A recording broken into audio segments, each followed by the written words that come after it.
Greetings, Saints. We are moving into the 6th week post Epiphany, moving toward Lent.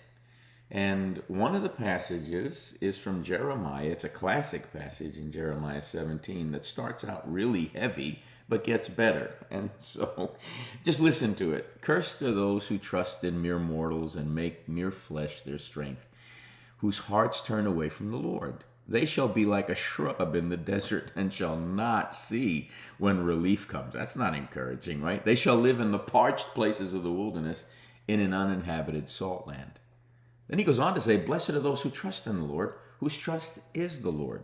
They shall be like a tree planted by water, sending out its roots by the stream. It shall not fear when heat comes, and its leaves shall stay green.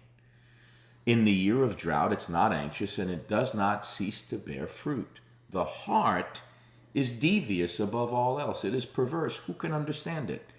I, the Lord, test the mind and search the heart, to give to all according to their ways, according to the fruit of their doings.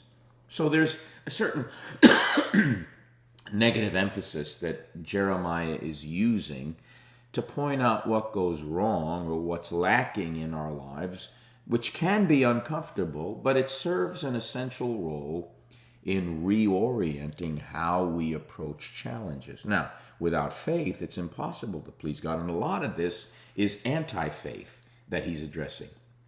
So, and that's tied to trust. And so Jeremiah is clarifying the consequences of our misplaced trust, because we tend to trust in our own strength.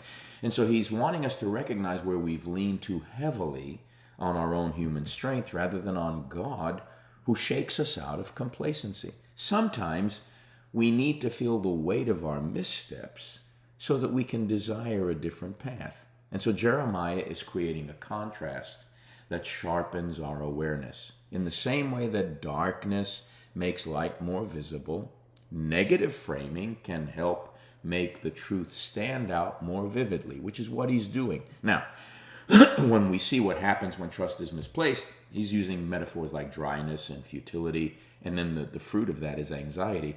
He wants us to appreciate the life-giving alternative, trusting in God, having faith, so that we can flourish and move in peace. He's also interrupting false optimism, because there's a sense in which superficial positivity blinds us to the real problems of life. We need to acknowledge our struggle, acknowledge our weakness, acknowledge our failure, which allows for a more honest engagement with reality and with God, which always leads to deeper transformation and deeper empowerment. It motivates change. Sometimes we need to be unsettled before we take action. Any takers? Yeah, Sharon is a taker in that one. A negative warning isn't meant to condemn us when God is speaking. It's always meant to awaken us to the need for a shift in our perspective, a shift in our priorities, and a shift in our actions. Faith is a fact, and faith is an act. The difference is in the doing. This also builds resilience. When we understand hardship isn't always a sign of failure, but can be a refining process, we approach difficulties with far more wisdom. Challenges, when we properly understand them, become invitations to growth rather than sources of despair. Jeremiah is encouraging us to examine our hearts. The heart is devious above all else. He reminds us that we can deceive ourselves about our own motives. So facing hard truths forces us to reevaluate our assumptions and seek the wisdom of God. It also prepares us for hope. His negative emphasis isn't the end of the story. It sets the stage for redemption. Recognizing the barrenness of misplaced trust makes us long for the living water that comes by God's provision, that is the fruit of faith. In short, while negativity can seem discouraging, it's often a tool for a repurposing in our lives for deeper trust, a walk of faith, and greater faithfulness. It invites us to move beyond temporary solutions toward what really sustains. Now, we want to remember that human strength is fleeting.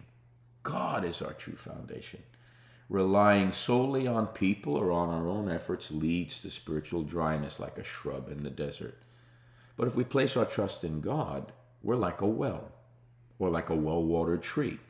We're resilient, we're fruitful, we're sustained even in times of hardship. Faith in God cultivates stability and cultivates peace. The tree by the stream does not panic when the heat comes. I shall not be moved, nor does it wither in drought. Trusting in God doesn't mean we avoid difficulties. It means we remain steadfast, nourished, and at peace, even when life is uncertain. Our hearts can deceive us, but God sees clearly. We often misjudge our own motives, our own desires, and our own capabilities. God knows us better than we know ourselves.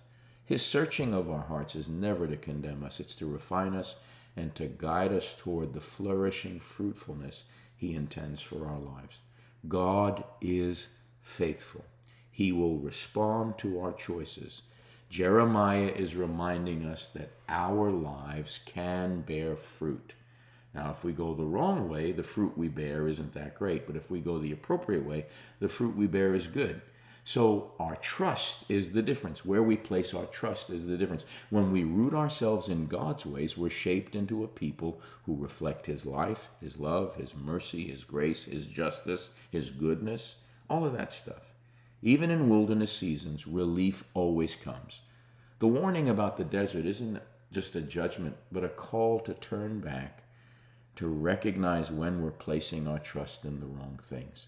God's streams of living water will always be available to those who seek Him.